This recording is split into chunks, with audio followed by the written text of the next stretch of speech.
नमस्कार प्यारे दर्शकों, मैं अमित भटनागर आपको अपने यूट्यूब चैनल में एक बार फिर स्वागत करता हूं। दोस्तों, इससे पहले कि हम आगे बढ़ें, प्लीज़ चैनल को सब्सक्राइब करिए, शेयर करिए और वीडियो को लाइक ज़रूर करिएगा। और आज मैं आपके लिए बहुत ही इंटरेस्टिंग टॉपिक लेकर आया हूँ। ये टॉपिक ऐसा है जिसमें हिंदुस्तान के 90% माँ बाप का इंटरेस्ट होता है। वो बड़े बड़े ज्योतिषों के पास जाते हैं कि हमारी संतान भविष्य में क्या करेगी। ये करियर रिलेटेड टॉपिक है जो मैं आपके सामने लाया हूँ। लोग जाते हैं, पूछना चाहते हैं कि मेरा बच्चा इंजीनियर बनेगा, डॉक्टर बनेगा, ये कैसे पता चले। मैं आपके लिए इतने सरल नियम लेकर आया हूँ कि आप घर बैठे बैठे पता कर सकते हैं कि जो एस्पिरेंट्स हैं, जो इंजीनियर बनना चाहते हैं, डॉक्टर बनना चाहते हैं, वो खुद भी देख सकते हैं। और जिनको ज्योतिष का थोड़ा सा हल्का सा भी आइडिया है, वो खुद पता कर सकते हैं कि उनकी कुंडली में ये योग है या नहीं है। और मेरा मानना है दोस्तों, पहले बात करता हूँ इंजीनियर। ये टॉपिक जो है मेरा इंजीनियर से रिलेटेड है। ये जो कुंडली लगाई है और ये जो नियम लिखे हैं मैंने, ये एक इंजीनियर की कुंडली में ये योग बनते हैं जो मैंने लिखे हैं, और ये नियम जो लगते हैं। चाहे आज के ज़माने में कितने भी इंजीनियर क्यों ना बन गए हों हिंदुस्तान के अंदर, आपने देखा होगा, मतलब मैं अतिशयोक्ति नहीं होगी कि हर गली में, हर शहर में इंजीनियर हैं। इवन गांव के अंदर इंजीनियर हैं। इतनी डिमांड होती है। उनको नौकरी मिलती है नहीं मिलती है, वो एक अपने आप में अलग टॉपिक है। लेकिन फिर भी आज की तारीख में माँ बाप का एस्पिरेशन, उनका स्वयं का एस्पिरेशन होता है कि वो उनके नाम के आगे इंजीनियर लगे। बेंगलोर में सबसे ज़्यादा हमारे इंजीनियर होते हैं। मैं स्वयं एक इंजीनियर हूँ। प्यारे दर्शकों, मैंने अपनी ज़िंदगी 15-16 साल एज ए इंजीनियर काम किया है। मैं भी एक बड़ी एमएनसी में काम करता हूँ। लेकिन ज्योतिष मेरा प्रेम है, मुझे सबसे ज़्यादा प्यारा है। मैं सबसे ज़्यादा स्टडी, मतलब मुझे अपनी जॉब से ज़्यादा एस्ट्रोलॉजी प्यारी थी, इसलिए मैंने इसको परस्यू करने की ठानी। और अब मैं चाहता हूं कि जैसे मैंने इसको परस्यू किया है, मैं एक जागरूक इंसान हूं, अपने जो पुरखों की विद्या है उसको आगे लेके चलूं। इसी तरह कोशिश ये रहती है कि हर पढ़े लिखे आदमी को, हर इंसान को इसकी बेसिक नॉलेज होनी ही चाहिए। यही हमारा उद्देश्य है। इसलिए हमेशा आपसे रिक्वेस्ट की जाती है कि इस चैनल को ज़रूर शेयर और सब्सक्राइब कीजिए, ताकि जितने पढ़े लिखे युवा हैं इस साइंस को जाने। और ये एज ए कोच काम करती है, लाइफ कोच। अगर आपको पता है कि आपकी ज़िंदगी में आप इस लाइन में सक्सेसफुल रहेंगे, तो वाई नॉट, आप क्यों कुंडली रेफर ना करें। और जब सक्सेस रेट आपको 90-95% दिखता है, तो क्यों नहीं हम इसको परस्यू करें। क्यों हम जस्ट फेल होने का इंतज़ार कर, हम एक लाइन चूज़ करते हैं, वहाँ जाते हैं, सक्सेसफुल नहीं होते, फिर दूसरी लाइन पकड़ते हैं, फिर तीसरी पकड़ते हैं, और अल्टीमेटली लौट कर वहीं आते हैं जो हमारे ग्रह हमसे करवाना चाहते हैं। तो एस्ट्रोलॉजर एक कंसल्टेंट, एक लाइफ कोच ही होता है दोस्तों। वही हमारी आशा है कि सब लोग इस लाइन में आएँ और ज़रूर दूसरों को भी कंसल्ट करें, दूसरों को बताएं, उनको गाइड करें और स्वयं भी देखें। आइए टॉपिक पे वापस आते हैं। तो दोस्तों, मैंने कुछ नियम लिखे हैं। यह है इंजीनियर बनने के नियम। इंजीनियर बनने के लिए हमारे लिए सबसे ज़्यादा ज़रूरत होती है हमें पाप ग्रहों की। शुभ ग्रह इंजीनियर नहीं बनाते हैं। शुभ ग्रह आपको लेखक बनाएंगे, कलाकार बनाएंगे, लेकिन पाप ग्रह सूर्य, राहु, केतु, मंगल, ये टेक्निकल फील्ड में भेजते हैं। ठीक है। आइए बात करते हैं नियमों की। ये मैंने कुंडली बनाई, ये जातक एक इंजीनियर है। पहला नियम कहता है चतुर्थ भाव या भाव का स्वामी, चतुर्थ का स्वामी, पंचम भाव और पंचम का स्वामी पीड़ित होने चाहिए। पीड़ित का मतलब होता है किसी पाप ग्रह से दृष्ट, युद्ध या कोई भी उनका संबंध होना चाहिए, स्थान परिवर्तन हो। तो चौथा और पांचवा भाव या उसका स्वामी पीड़ित होना जरूरी है। केवल 4 नियम है। इन 4 नियमों की सहायता से आप पता कर लेंगे कि ये जिस जातक की आप कुंडली देख रहे हैं वो इंजीनियर बन सकता है या नहीं। मुझे नहीं लगता कि कहीं भी आपको केवल 4 नियमों की सहायता से आप पता कर सकते हैं कि बंदा इंजीनियर बनेगा या नहीं बनेगा। आइए दूसरे नियम पर आते हैं। 5वां भाव या उसके स्वामी का संबंध दशम भाव से हो। ठीक है। पहला नियम था चतुर्थ हाउस या लॉर्ड, 5th हाउस या लॉर्ड पीड़ित होने चाहिए। दूसरा है पंचम भाव या उसके स्वामी का संबंध दशम भाव से होना चाहिए। अभी जब कुंडली में लगाएंगे तब आप देखिएगा इसका जादू। तीसरा रूल है सूर्य, शनि, राहु, केतु, मंगल का संबंध फोर्थ हाउस या लॉर्ड, फिफ्थ हाउस या लॉर्ड से हो, चतुर्थ भाव या स्वामी, पंचम भाव या स्वामी से हो। और आखिरी नियम है शनि या केतु का संबंध हो। शनि और केतु का संबंध आ जाए तो और भी अच्छी बात है। अगर ये संबंध इजीली नहीं मिल रहा है तो नक्षत्रों तक जाए, उनकी शनि कौन से किसके नक्षत्र में बैठा है, केतु किसके नक्षत्र में बैठा है, यहाँ भी लगाए जाकर। इसके लिए ये तो D1 चार्ट है, बाकी जो रेस्पेक्टिव नौकरी के लिए आपके वर्क चार्ट होते हैं उनमें भी कंडीशन जरूर देखें।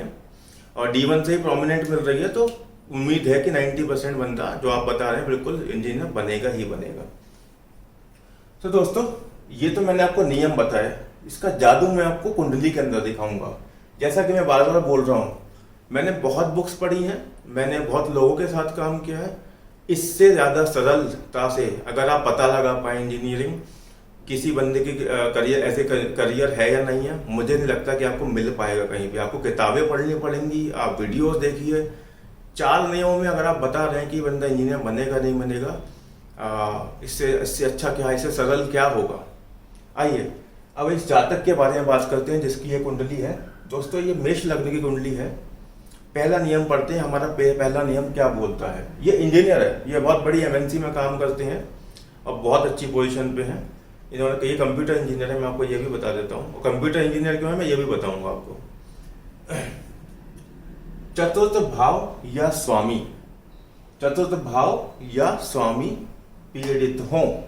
चतुर्थ भाव में सूर्य और राहु बैठे हैं, कि राहु नहीं भी होते तो भी पीड़ित होता, क्योंकि सूर्य क्रूर ग्रह है, ऊपर से राहु केतु के एक्सिस में आ गया तो चतुर्थ भाव तो पीड़ित हो ही गया, करेक्ट।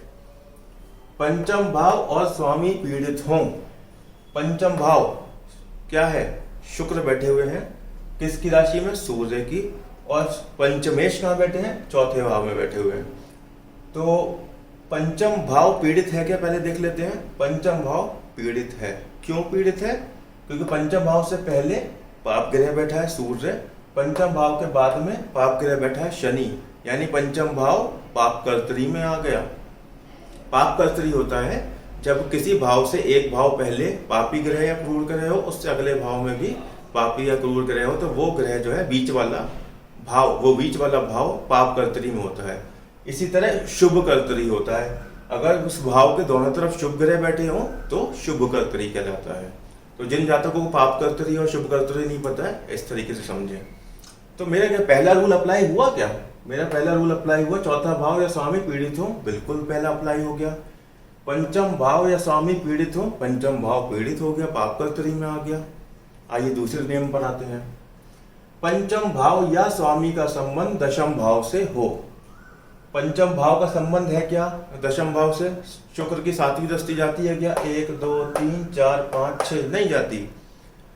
तो पंचम भाव के शुक्र कह रहा हूँ, पंचम भाव से तो कोई संबंध ऐसे नहीं बन रहा है। पंचमेश कहाँ पर है ये देखिए, उन्होंने ये बोला है ना, पंचम भाव या स्वामी का संबंध। तो पंचम भाव में तो शुक्र बैठे हैं, उनकी दृष्टि तो जा नहीं रही है, तो पंचमेश देख लेते हैं। पंचमेश हो गए मेरे सिंह राशि के मालिक या स्वामी सूर्य, वो चतुर्थ भाव में बैठे हैं और 10वें भाव पे दृष्टि डाल रहे हैं, संबंध आ गया सीधा सीधा। पंचमेश का संबंध दशम से आ गया, क्योंकि पंचमेश चतुर्थ भाव में बैठकर दशम को देख रहे हैं। तो क्या मेरा दूसरा रूल लागू हो गया, पहला आपके सामने मैंने करके दिखाया, दूसरा मैंने करके दिखाया, तीसरे की बात कर लेते हैं। सूर्य, शनि, राहु या केतु, मंगल का संबंध फोर्थ हाउस या लॉर्ड, फिफ्थ हाउस या लॉर्ड, चतुर्थ भाव या स्वामी, पंचम भाव या स्वामी से हो। तो पहले देख लीजिए सूर्य का संबंध है क्या, ये या है, सारों का संबंध होना जरूरी नहीं है, किन्हीं का भी हो सकता है। सूर्य का फोर्थ हाउस या लॉर्ड से संबंध है, बिल्कुल है, सूर्य खुद बैठे हैं फोर्थ हाउस के अंदर। राहु का संबंध है क्या फोर्थ हाउस या लॉर्ड से, राहु खुद बैठे हुए हैं। शनि का संबंध है क्या फिफ्थ हाउस या लॉर्ड से, नहीं है। मंगल का संबंध है क्या फोर्थ हाउस या फिफ्थ लॉर्ड से, 1 2 3 4, चौथी दृष्टि भी नहीं आ रही है, तो नहीं है।